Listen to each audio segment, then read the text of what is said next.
Olá galera, estamos começando aqui o nosso 5º episódio do nosso podcast D3. Completamos uma mão cheia de episódios e estamos gostando bastante do que está sendo produzido, gostando bastante do feedback de vocês. Queria agradecer a todo mundo que seguiu a gente no Twitter, no Instagram, no YouTube. Se você não se inscreveu ainda, segue lá, por favor. O Igão vai falar depois melhor quais são as nossas redes sociais.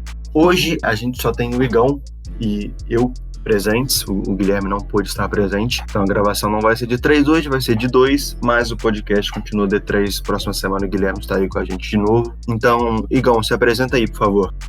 Fala galera, Igão na voz aqui. Como o Daniel bem disse, completamos uma mão cheia de episódios, né? Esse é o nosso hashtag 5 episódios aí do nosso podcast. E galera, sobre as nossas redes sociais, enfim, a gente continua na missão de tentar aumentar o nosso engajamento. Só passando para vocês, lá no Twitter, @podcast_3, escrito. No Instagram, @podcastd3, tudo junto. E no YouTube, só você pesquisar lá, podcast de 3, o íconezinho da bolinha laranja com o nosso nome lá. Você vai ver todos os nossos episódios, estão disponíveis lá no YouTube, no Spotify, no Anchor FM, no Google Podcasts, enfim, a gente está em todos os lugares aí para vocês. Mas não esqueça de dar aquela moral pra gente nas redes sociais, não. Divulga aí o nosso projeto, tá bom? Episódio novo toda segunda-feira e fiquem ligados, vamos pra cima. É isso, Igão. E essa semana agora teve bastante jogos, né? A gente gravou pela última vez no dia 28 de novembro, no último sábado tem uma semana, e vocês se lembram que na última semana tiveram poucos jogos por causa da pausa para os jogos da seleção brasileira, e essa semana já voltou com tudo. Vou dar uma passada rápida aqui nos jogos que aconteceram. No próprio sábado, mas depois que a gente gravou, o Corinthians foi derrotado para o Mogi. Na terça-feira, o Cerrado Basquete perdeu para o Unifacisa por 75-67 e o Fortaleza venceu o Caxias do Sul por 85-78. Ainda na terça-feira, o Minas venceu o Brasília por 105-100. Um jogo que foi para a prorrogação, foi muito interessante, a gente vai comentar sobre ele aqui daqui a pouco. Na quarta-feira, o Franca derrotou o Pato Basquete por 86-64, o Flamengo derrotou o Pinheiros por 95-62 e o São Paulo derrotou o Campo Mourão por 92-79. Depois disso, na quinta-feira, o Minas venceu o Caxias do Sul por 94-63, o Unifacisa venceu o Brasília por 91-74, o Paulistano venceu o Mogi por 69-62 e o Cerrado Basquete perdeu para o Fortaleza Basquete Cearense por 75-73. E ontem, no sábado, o Campo Mourão venceu o Pinheiros por 79-66, o São Paulo derrotou o Pato Basquete por 80-71, o Flamengo venceu o Franca por 93-62 e o Bauru venceu o Corinthians por 82-67. Vocês podem ver aí que tiveram muitos mais jogos e, por enquanto, vai continuar assim. A seleção brasileira só volta a atuar em fevereiro. Então, esses jogos vão continuar acontecendo com a frequência que nos é comum. Pois é, galera. Essa semana saiu uma notícia que os clubes do NBB acabaram decidindo manter o sistema de sedes fixas também para o segundo turno. Lá no primeiro episódio, há 5 semanas atrás, a gente havia falado que as equipes aconselharam de manter esse sistema de sedes até o Super 8, né? Até o finalzinho de janeiro ali e ver como é que ia ser o esquema. Só que no dia 2 de dezembro saiu uma notícia aqui pra gente. Teve a votação das equipes para decidir como ia funcionar o sistema de sedes e aí acabaram decidindo, numa votação na Liga Brasileira de Basquete, de colocar esse sistema de sede fixa até o final do campeonato, porque aí mantém o sistema de segurança do Covid, porque os times acharam que, devido às bases, né, de testes e positivo ou negativo para a corona, que esse sistema de sedes fixas foi mais seguro. Então eles vão continuar assim até o final do campeonato, de acordo com a matéria. Então, Igão, não se sabe ainda até quando vai a temporada, eles vão decidir os jogos do segundo turno ainda, mas o meu chute é março ou abril. Faz sentido, né, pela questão do tempo ali do primeiro turno até o segundo, depois do Super 8. Mas, segundo a Liga, foram realizados mais de 1.400 testes nos atletas durante esse período aí de um mês que o campeonato já está rolando, e teve uma taxa de contágio muito baixa. Então, eles consideraram positivo esse sistema de sede fixa, está funcionando, os jogadores estão conseguindo manter uma segurança maior do que se ficasse deslocando para todas as cidades, todos os ginásios, com certeza esse número de contágio ia ser maior. Então, eles vão manter esse sistema de sede fixa até o final do campeonato. Só não se sabe ainda se vai ser as mesmas sedes ou se eles vão usar outras sedes. Mas a gente aqui do podcast acredita que vai ser as mesmas, até porque eles pegaram os grandes centros, né? Os grandes centros onde os jogadores não precisam se deslocar muito em rodoviárias e tal, e dá para definir mais ali por aeroporto, as cidades maiores e os ginásios mais bem preparados para receber essas equipes. Bom, o primeiro jogo que a gente vai comentar hoje é a vitória do Minas sobre o Brasília por 105-100. Um jogo bem legal de se assistir, foi decidido na prorrogação esse jogo. O que você tem a dizer sobre ele, Ligão? Cara, igual você falou, eu acho que foi o primeiro jogo dessa temporada a pegar a prorrogação, e foi uma pontuação muito alta, né, 105-100. Esse jogo do Minas contra o Brasília, e o destaque que eu tenho a fazer é a atuação do JP Batista, né? 30 pontos, 9 rebotes. O aproveitamento dele foi grandíssimo, 13 de 18 nos arremessos de quadra, de 2, bolas de 3 ele não tentou nenhuma. E é um cara muito experiente, já tem seus 39 anos na liga. Na liga não, né? Aí seria muito tempo. Já tem seus 39 anos de idade, já está há muitos anos na liga. E acabou decidindo o jogo para o Minas. O Minas esse que vem aí numa sequência de 6 vitórias seguidas. Né? Só perdeu a primeira partida, depois disso, todas as outras 6 partidas que jogou, ganhou, muito pela liderança do JP Batista, que foi a principal contratação do Minas aí nessa temporada. E é um time que, igual a gente falou lá no primeiro episódio, é um dos nossos favoritos e vem mostrando o cacife necessário para isso, né? E não só o JP Batista jogou muito bem, como o Parodi também, que fez 25 pontos e pegou 6 rebotes, né? Foram os 2 principais jogadores do Minas, somaram juntos 55 pontos, que é mais da metade dos pontos que o Minas fez, e mais da metade também que os pontos que o próprio Brasília fez. Então, foram 2 jogadores que atuaram muito bem. E pelo lado do Brasília também tem outro jogador muito experiente, como é o JP Batista. Tem lá o Nezinho, que fez 26 pontos e deu 5 assistências. E o Caio Torres também fez 19 pontos e pegou 12 rebotes. Foi um jogo com duelos individuais bem interessantes, com atuações individuais bem interessantes, mas que dessa vez deu para o Minas. E o Brasília está numa fase delicada, né? Porque é apenas uma vitória em 7 partidas, são 6 derrotas, se eu não me engano. Vou até conferir aqui. É isso mesmo, é uma vitória e 6 derrotas para uma equipe tão tradicional como é o Brasília, ainda tem 3 títulos de NBB. Então, uma coisa que surpreende. Pois é, o Brasília realmente tem jogado um basquete bem abaixo do que a gente espera para uma equipe como eles, né? E igual você comentou, a questão do jogo do Brasília, dos jogadores, nem fizeram uma partida tão ruim assim. Eu até arrisco dizer que coletivamente o jogo do Brasília foi até melhor do que o jogo do Minas. Um jogo decidido na prorrogação, foi 5 pontos só de diferença.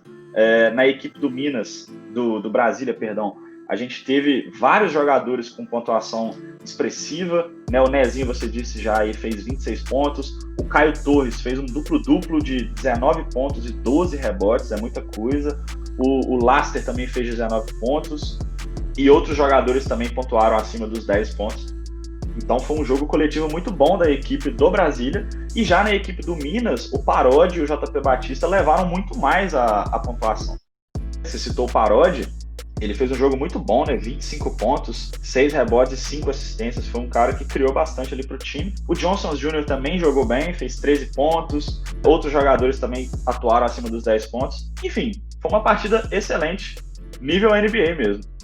Pois é, e o Minas, como você falou, depois da primeira partida vem muito bem. A gente criticou bastante o time do Minas na primeira partida, eles estavam muito perdidos contra o Flamengo, mas parece que se encaixaram e vão vir forte pelo título, pelo menos brigar pelo título, né? Vamos ver se eles vão conseguir.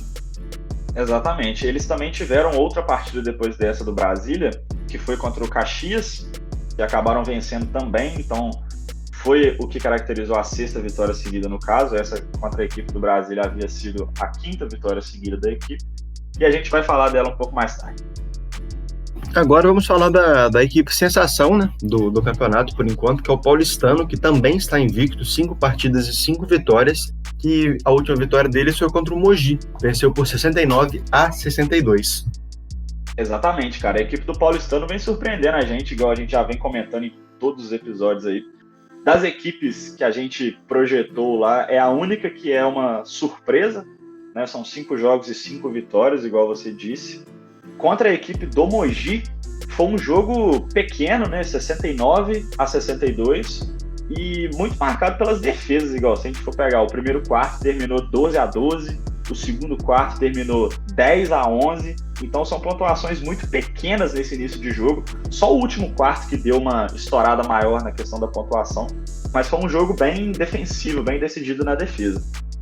E a questão da pontuação, igual, é uma coisa que a gente até falou no último episódio sobre o Paulistano, que eles focam muito na defesa. A defesa deles é muito boa, é a defesa que menos sofreu pontos no campeonato, e eles não atacam, né? Por exemplo, eles tiveram 70 pontos nessa, acho que o máximo de pontos que eles deram na partida foi 89, se eu não me engano, e foi uma só, as outras todas eles fizeram menos de 80 pontos, e a maioria, na verdade, foi menos de 70 pontos, né? Porque eu vou pegar aqui, por exemplo, a classificação, o Paulistano, ele está em terceiro, ele tem um saldo de 59 pontos. O Flamengo, que é o líder, tem um saldo de 168 pontos. O Paulistano tem 377 pontos a favor e o Flamengo tem 641 pontos. Para você ver a diferença, e os dois estão invictos. Então, é uma equipe que foca muito na defesa e vem dando certo. Então, nada a criticar a equipe do Paulistano.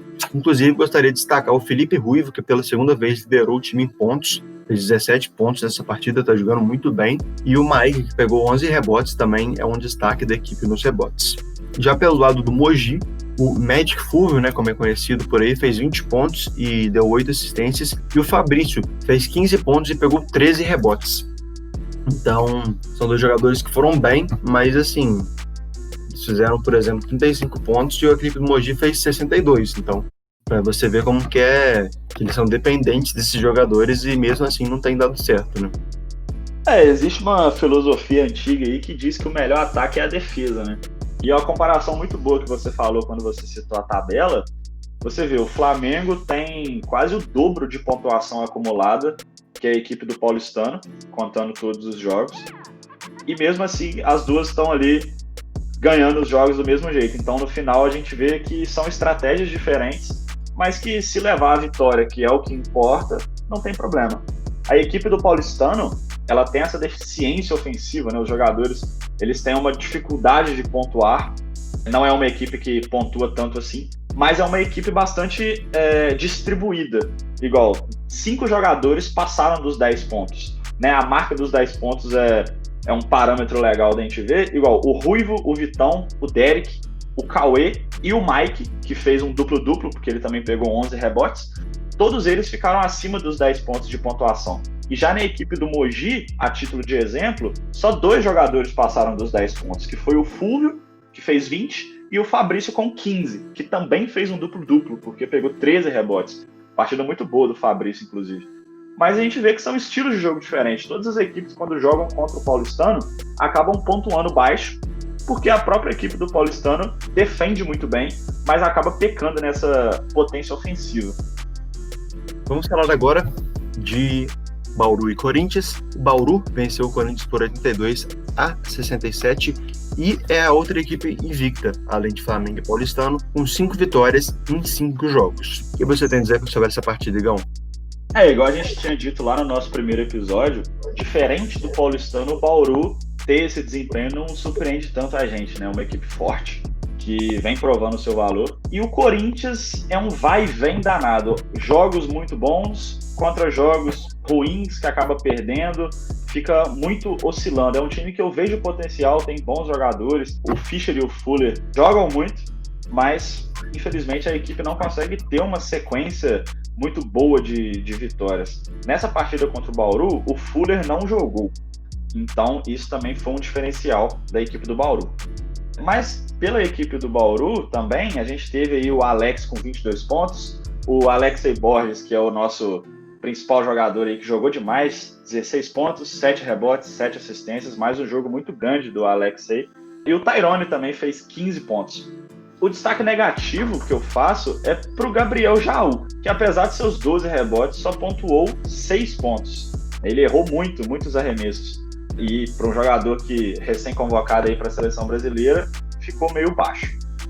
Sim, o Alex aí, como você disse, é o melhor jogador do Bauru esse ano, com certeza, tá jogando muito, jogou muito bem pela seleção brasileira também. Primeira vez no ano que a gente vê o Alex decidindo a partida assim, jogando tão bem, fez 22 pontos, como você bem disse. Já tá com 40 anos, né, não é tão jovem mais, mas é bom ver ele jogando bem, pegou 3 rebotes, deu 5 assistências também. E pelo lado do Corinthians, que é isso que você falou, cara, o time parece que é uma montanha-russa, tem hora que vai bem, tem hora que vai muito mal, perde jogo fácil, ganha jogo difícil, então é uma incógnita nessa temporada, a gente não sabe. A gente sabe que não vai brigar por nada, não vai brigar para ganhar nada, mas não sabe se vai muito mal, não sabe se vai muito bem. Depende muito do Fuller, como você bem disse também. É uma equipe que a gente colocou no primeiro episódio como uma equipe que correria por fora na briga pelo título, mas que poderia ir bem na temporada e por enquanto está nos decepcionando, né? Pois é, exatamente. Eles simplesmente não conseguem manter uma sequência. E eu acho que vai ficar dessa forma até mais ou menos o final do campeonato. Por quê? A gente já tem 5 episódios aí de podcast da NBB, tirando o primeiro que a gente fez alguns dias antes, tem 4 semanas de liga. Ou seja, as equipes já jogaram aí, em sua maioria 5, 6, 7 jogos. Né? A maioria das equipes já tem 7 jogos. Com 7 jogos a gente já consegue ter algum parâmetro de como vai ficar esse campeonato até o final. A gente já consegue enxergar aí quais equipes vieram para brigar, quais equipes realmente vão ser a decepção da temporada, vão jogar mal. Então, já não está naquela fase mais tanto de previsões. Agora é mais uma análise mesmo em cima do que está acontecendo. E a equipe do Corinthians não entrega mais do que um meio de tabela, né? É uma vitória, uma derrota, uma vitória, 2 derrotas. É sempre assim. Mescla jogos excelentes, igual aquela vez que ganhou do Franca, fazendo 109 pontos contra 86 do Franca, contra jogos ruins, igual esse contra o Bauru. Contra o São Paulo também, né? Tomou um atropelo da equipe rival, com o Fuller, inclusive. Essa equipe do Corinthians é muito confusa, não dá pra entender, né? Mas é isso, o Bauru mereceu vencer, jogou muito bem, a equipe vem muito bem no campeonato. Então, será que briga, Diego? Será que vai brigar pelo título com o Flamengo mesmo ou não? Cara, pelo que a gente viu até aqui, eu acho que Bauru e Flamengo são os 2 principais favoritos. Né? Apesar da equipe do Paulistano estar jogando muito bem, tem a equipe do São Paulo, a equipe do Minas, que a gente sempre fala, eu acho que vai acabar sobrando para Flamengo e Bauru, e a gente vai ter um spoiler disso no Super 8 em janeiro. Para mim, essa final, se os times não se encontrarem no chaveamento antes, eu acho que as 2 melhores equipes até o momento são realmente Flamengo e Bauru. Eu acho difícil eles se encontrarem, Gão, porque eu cravo aqui, eu sou o primeiro e o segundo colocados até lá, então eles só se enfrentariam na final. E eu bem disse no primeiro episódio que o Flamengo será o campeão da NBB e o Bauru vai levar a Copa Super 8 e estou confiante nessa minha afirmação. A minha aposta aquele dia foi que o Flamengo leva as 2, né? Vamos ver qual é. O Flamengo tá aí com 7 jogos e 7 vitórias na Liga, então acho que o meu palpite também é quente. Então vamos ver, né? Uma disputa aí nós dois, vamos ver quem vai melhor nessa.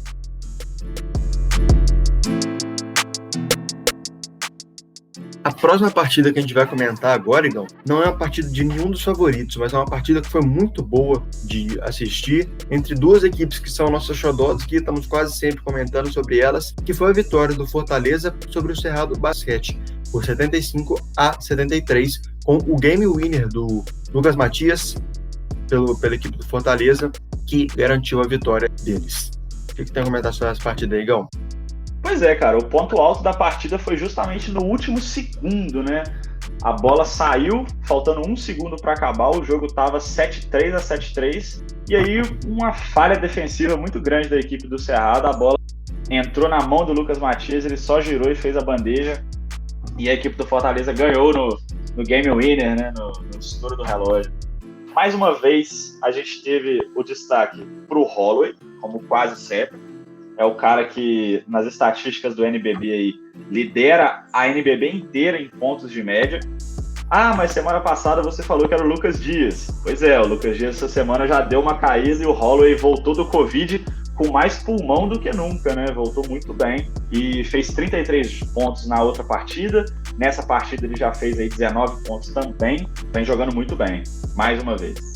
Pela equipe do Cerrado, o Cerrado que também havia jogado no meio da semana contra o Unifacisa, que foi um jogo muito legal também, que ele completinho lá no nosso Twitter, que eu tava assistindo, tava tweetando, mas nesse jogo contra o Fortaleza, teve o Fuller e o Paulo como os pontos altos da equipe. O Paulo fez 20 pontos e 10 rebotes, excelente atuação, e o Fuller fez 18 pontos, também jogou muito bem. O destaque para a equipe do Fortaleza é que o Lucas Bebê não jogou de novo, né, cara? E mesmo assim o Fortaleza está indo bem. É um cara que poderia ajudar muito eles, mas parece que não está fazendo tanta falta assim para o time vencer, né? Pois é, o Lucas Bebê tem sofrido muito com o físico ultimamente.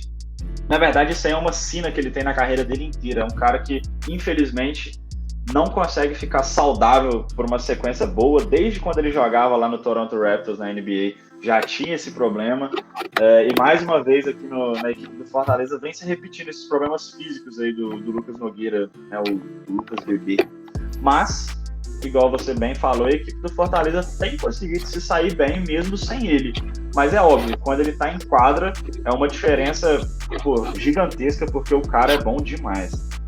O Fortaleza agora vai enfrentar o Minas daqui a 20 minutinhos, agora são 11h12 no horário da gravação, vai enfrentar vai enfrentar o Brasília às 11h30 e o Minas vai enfrentar o Cerrado, que é o que nós estamos comentando agora, às 14h30, 2h30 popularmente conhecido.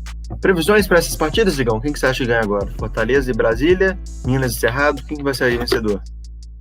Eu vou jogar simples, eu acho que a equipe do Brasília tá muito mal, né? Só uma vitória em 7 jogos. E igualmente a equipe do Cerrado, uma vitória em 7 jogos. Então eu acho que vai dar Minas e Fortaleza. Vou jogar simples. Eu concordo com você e eu acho que é isso que vai acontecer também. Agora nós vamos comentar sobre a vitória de São Paulo sobre o Pato Basquete. Venceu por 80-71, com mais uma partida incrível do Jorginho, né, Igor? Pois é, cara. O Jorginho é um cara que tarda, mas não falha, né? Um jogador incrível, fez 27 pontos e 13 rebotes. A única coisa que me incomoda um pouco no Jorginho é porque ele tem jogos muito explosivos em pontuação e aí outros jogos que ele faz 10, 12 pontos. Mas ele tá sempre contribuindo muito com rebotes e assistências. Esse jogo contra o Pato Basquete, ele não deu nenhuma assistência, foi um episódio de exceção. Mas geralmente quando ele não pontua bem, ele tá sempre armando muito bem o jogo, pegando muitos rebotes. É um cara que quando a gente abre as estatísticas, a gente vê que ele tá ali muito bem em quase todas as estatísticas. Né? Igual, ele é o terceiro que mais dá assistências na liga e o segundo que mais pega rebotes. Além de manter uma pontuação também na média aí de 16, 17 pontos. Então é um cara que você pode contar com ele para armar o jogo, para defender bem ali na questão dos rebotes, e às vezes ele pega e faz 27, 30 pontos. É um cara que, para mim, vai brigar bem forte para ser o melhor jogador da temporada, tá jogando demais. Pela equipe do Pato Basquete, o principal jogador é o Thornton, né, que vem levando a equipe, mas também faz uma campanha fraquíssima a equipe do Pato Basquete. São 2 vitórias nos 7 jogos que disputou, ou seja, perdeu 5 partidas já e não tem conseguido fazer um basquete convincente. O Jorginho, você falou, Igão, que ele briga para ser o melhor jogador da liga de novo, né? Porque na última temporada ele foi o eleito melhor jogador da liga e foi eleito justamente porque jogou muito bem. E o Lucas Mariano também fez uma votação, ele fez 18 pontos, pegou 4 rebotes, o pivô da seleção brasileira, né? Que atuou nos jogos eliminatórios para a America Cup. Também foi muito bem, a equipe do São Paulo está jogando bem, acho que poderia estar melhor, mas poderia ser melhor sim, perdeu uma partida só, mas eu acho que não era para ter perdido essa partida. Mas é uma equipe que vai bem, é uma das favoritas que a gente colocou no início da temporada. Na verdade, nós não colocamos ela como favorita, a principal equipe que corre por fora, mas está indo muito bem nessa temporada por enquanto, e dá para brigar por uma classificação direta para as quartas de finais dos playoffs, né, Igor? Eu vou até defender o nosso conhecimento sobre basquete aqui. A equipe do São Paulo hoje figura em 5º lugar na tabela e a gente falou que ia ser o principal correndo por fora, além dos 4 favoritos. A gente só errou que o Paulistano está em terceiro e o Franca está em sexto. Né? Então a gente tinha dito que Flamengo, Bauru, Franca e Minas seriam os favoritos e a equipe do São Paulo estaria ali correndo por fora. Mas a equipe do Paulistano tem sido uma surpresa muito positiva nesse início de liga, igual a gente está falando. E a equipe do Franca não está mal. Né? São 7 jogos, 5 vitórias e 2 derrotas. Mas está em sexto lugar porque realmente a equipe do São Paulo e a equipe do Paulistano, além das outras 3 já citadas, estão desempenhando um basquete melhor do que a equipe do Franca, que oscilou muito no início, mas depois teve uma sequência de vitórias boas e perdeu a última partida que fez. Falando nessa partida que perdeu, é ela que a gente vai comentar agora. Igão, as partidas que o Franca perdeu foram aquele amasso pro Corinthians e a partida pro Flamengo, que agora também tomou um amasso, 31 pontos de diferença, a maior diferença entre os dois times na história da NBB. Mas são 2 partidas, na verdade, essa partida contra o Flamengo é uma partida que dá para entender a derrota, enquanto o Corinthians realmente não era para ter perdido. Então a gente não tá muito errado nos nossos palpites, não. Mas vamos falar dessa partida agora. O Flamengo venceu ontem o Franca por 93-62. Como eu disse, foi a maior diferença entre os dois times na história. Exatamente.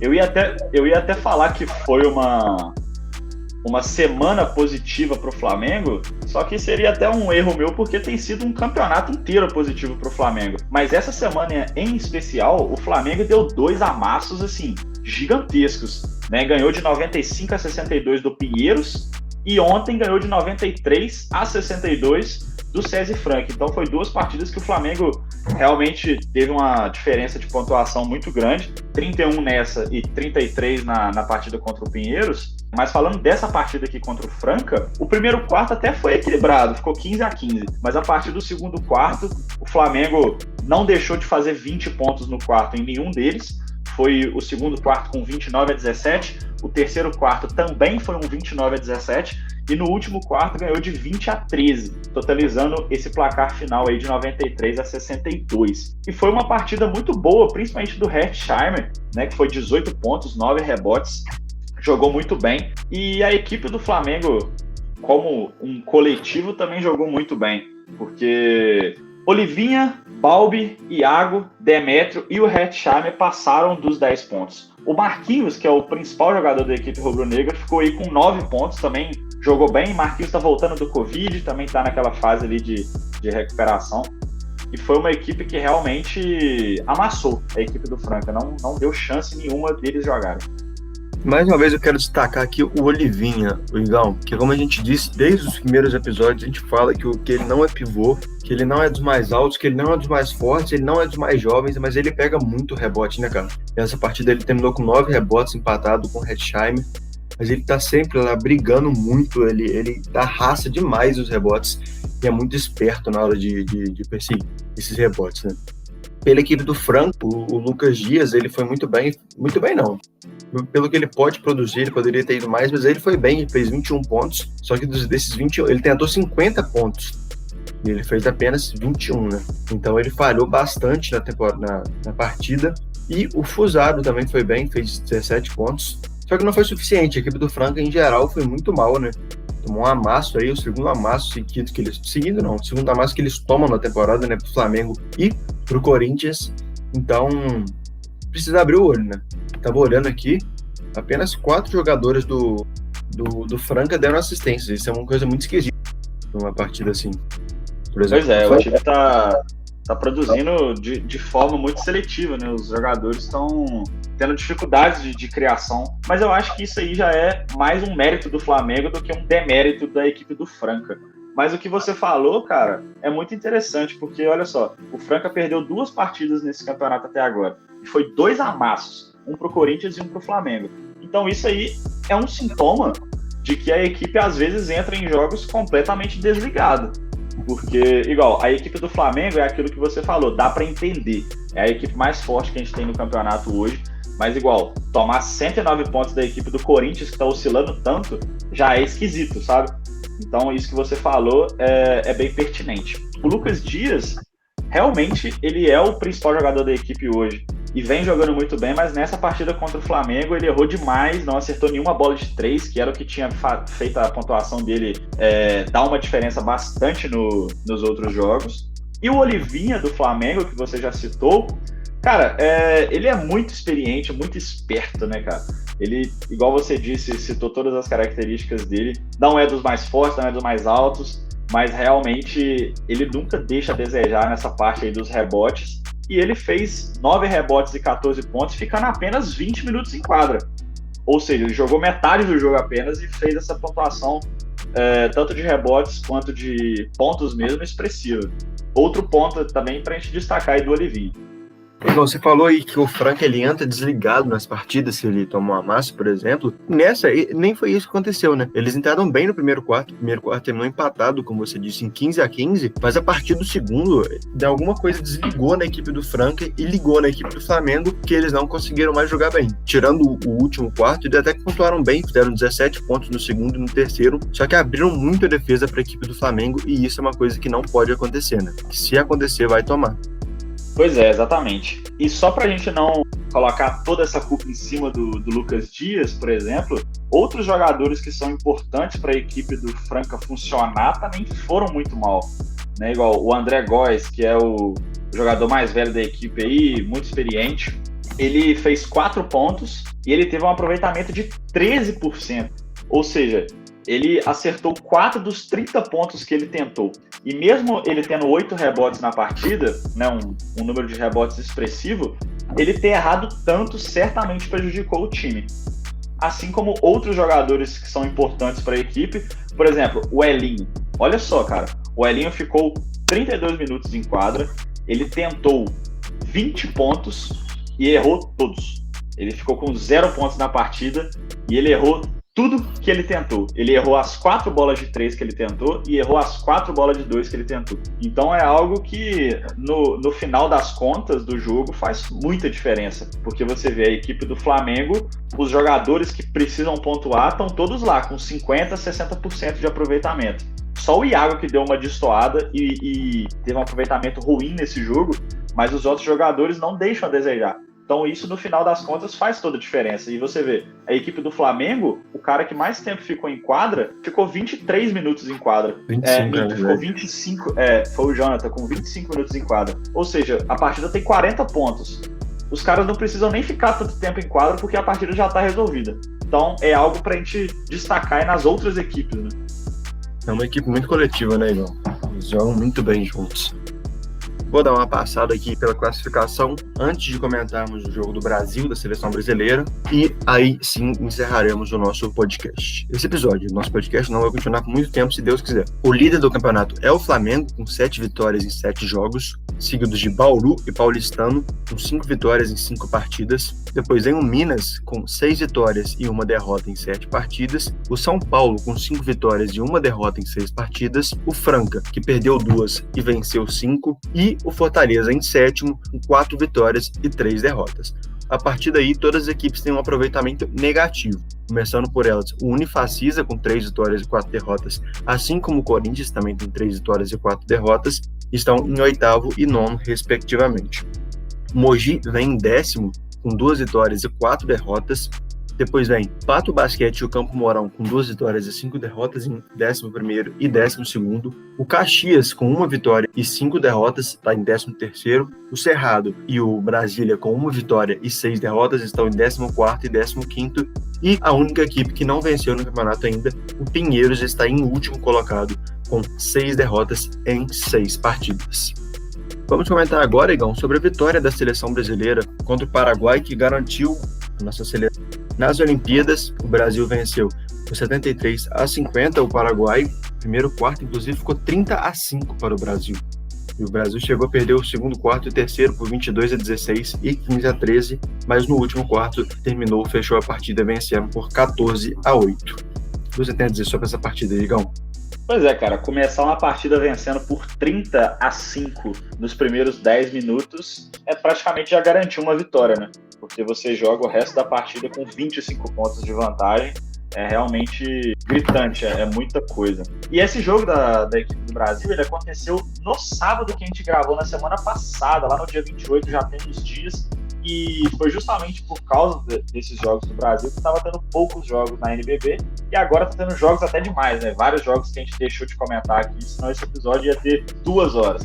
Mas falando dessa partida contra o Paraguai, o destaque que a gente tem é o Caio Pacheco, né? O armador brasileiro que joga na Liga Argentina, num time chamado Bahia Basket. Fez aí 18 pontos, jogou muito bem, quase não erra, né? Um cara que tem um aproveitamento muito bom. E é um futuro pra gente ficar observando o Caio Pacheco. Será que ele vem pra NBB ainda, dá um gás nessa nossa liga aqui? Ou ele já vai direto pra NBA e vai ter potencial pra ir pra NBA?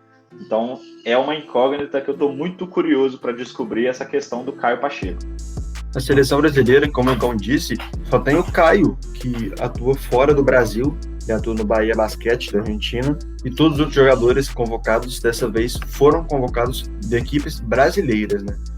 É interessante ver o Petrovic fazendo isso, né? Trazendo apenas jogadores do Brasil. Tem jogadores muito bons fora, como o Caboclo, o Didi Lousada, o Marcelinho Huertas, o Raulzinho Neto, do 76ers, né? Então, quando a equipe chamar esses jogadores, vai ser uma coisa diferenciada, né? Porque vai ser jogadores de um nível mais alto, com jogadores que estão atuando bem no Brasil. Então, a seleção, vamos ver se conseguimos beliscar uma medalhinha nas Olimpíadas do ano que vem, né? A seleção brasileira está passando por uma reformulação um pouco obrigatória, porque alguns jogadores estão se aposentando ou já com a idade mais avançada, mas é muito interessante, porque igual você citou, esses não são os melhores jogadores brasileiros que a gente tem aí disponível. Né? Tem o Marcelinho Huertas, que está jogando na Liga Europeia, a gente tem o Nenê Hilário, que está sem clube, né? Ele ainda não anunciou oficialmente uma aposentadoria, mas ele está sem clube, mas ainda é um jogador profissional, poderia estar aí presente nessa convocação. O Anderson Varejão também está sem clube, mas também não anunciou oficialmente uma aposentadoria. A gente tem o Didi Lousada, jogando no basquete australiano. A gente tem o Cristiano Felício, que jogava na equipe do Bulls. Eu não tenho certeza se ele vai vir para essa temporada da NBA. Ou seja, a perda de aposentadoria que a gente teve foi o Leandrinho, né? O Leandro Barbosa, que jogava no Minas e aposentou. Mas a gente tem jogadores mais qualificados. Porém, é muito interessante isso que o Petrovic está fazendo, de levar jogadores só da Liga Brasileira, com exceção ao Caio Pacheco. É bom, cara, porque, querendo ou não, essa galera que foi, uma galera mais jovem, são eles que são o futuro do nosso basquete. Então, quando a gente pegar uma Olimpíadas, por exemplo, aí no ano que vem, em 2021, que está marcado para acontecer em agosto, se eu não me engano, a gente vai ter, com certeza, esses jogadores mais medalhões, mais estrelas, mas vai ter uma mescla muito boa de jogadores da NBB. Isso é muito importante para o nosso basquete, para o desenvolvimento e tudo mais. Exatamente, Igão. Então, esse aí tá chegando, esse episódio agora, nosso tá chegando ao fim, sem o Guilherme dessa vez, mas conseguimos tocar bem aqui, acredito eu. Foi um prazer grande estar aqui com você, Igão. Prazer estar falando para vocês, nossos ouvintes. Por favor, continue dando os feedbacks, que pode melhorar, o que a gente tem que fazer de melhor, se a gente pode adicionar uma coisa. Se vocês falarem, a gente vai tentar cumprir aqui, vai tentar botar em prática para entregar o melhor possível para vocês. Muito obrigado. Se despede aí, Igão, vai lá. Pois é, galera, realmente hoje a gente teve a falta aí do nosso amigo Guilherme, que faz falta, os comentários muito pertinentes vindo dele, mas semana que vem com certeza ele vai estar com a gente. Pessoal, obrigado mais uma vez por ter escutado até aqui. Não esqueça de seguir a gente nas nossas redes sociais que eu falei lá no início. Eu tô lá no Twitter da página o tempo inteiro falando alguma coisa, então mandem lá sugestões, que jogos vocês querem que a gente comentem, porque não dá para comentar tudo, né? Teve vários jogos que a gente acabou deixando passar aqui por uma questão de logística, não dá tempo de falar de tudo. Mas teve outros jogos também muito bons que a gente acaba não comentando. Mas enfim, conversem com a gente, a galera que está escutando a gente. Vá lá, dê as suas sugestões, o que a gente pode fazer, o que vocês acham que seria legal da gente trazer de conteúdo aqui. Por exemplo, a NBA vai voltar no dia 22 de dezembro. Vocês acham que é interessante a gente fazer um comentário ou outro sobre também? Enfim, esse tipo de coisa para a gente conseguir encontrar o caminho mesmo do nosso podcast para que um dia ele seja algo extremamente assim consolidado com a forma de fazer. Então, galera, um abraço, sigam a gente lá, Twitter, Instagram, se inscrevam no canal do YouTube e até semana que vem no próximo episódio. Valeu! Fala pessoal, tudo bem com vocês? Aqui é o Guilherme, eu tô passando aqui primeiramente para me desculpar pela minha ausência nesse podcast. Por alguns motivos eu não consegui estar presente, então mil desculpas a vocês, nossos queridos ouvintes, e também aos meus colegas de gravação. Mas só para não falar que passou batido, que não disse nada, eu tô aqui nesse finalzinho só para lembrar vocês que na terça-feira tem Flamengo e São Paulo e Flamengo pela NBB, num jogo que promete muito. O Flamengo vem da sua maior vitória contra o Franca na última rodada e chega com muita moral, ainda não perdeu nessa competição. O São Paulo é outro time que também vem muito bem, chega com moral também, perdeu só uma partida e vai surpreendendo muita gente, inclusive. Esse jogo vai ser interessante pra gente ver como vão se portar os dois times. Vale lembrar, principalmente pro torcedor paulista que gosta de superstição, na última temporada o São Paulo venceu o Flamengo por 102-95 jogando fora de casa, e também foi a primeira derrota do Flamengo na competição, aquele jogo que o Flamengo liderou até os últimos minutos e o São Paulo virou a partida lá no finalzinho, que deu ainda um ânimo a mais para a torcida do São Paulo e ligou um sinal de alerta para a torcida do Flamengo, por mais que não tenha sido levado mais à frente na competição. Esse jogo coloca frente a frente duas das melhores equipes da competição até agora, e assim como o jogo passado, promete muita pontuação. Pontuação nível realmente de NBA, porque são duas equipes muito qualificadas, duas equipes muito bem postadas, tanto na defesa quanto no ataque, duas equipes equilibradas. Então, se você na terça-feira tiver sem nada para fazer, já sabe, São Paulo e Flamengo, Flamengo e São Paulo, jogaço de basquete brasileiro. Não dá pra perder, gente, não dá pra perder. Provavelmente vai ser o melhor jogo da competição até o momento, se Deus ajudar. Tomara que seja. E promete muita coisa, pessoal. Então não perca Flamengo e São Paulo e Flamengo na próxima terça-feira. Vai ser imperdível, pessoal. Conto com a presença de vocês no próximo podcast. Obrigado pela audiência até aqui. Pra quem nos escutou até agora, um grande beijo pra vocês e até a próxima.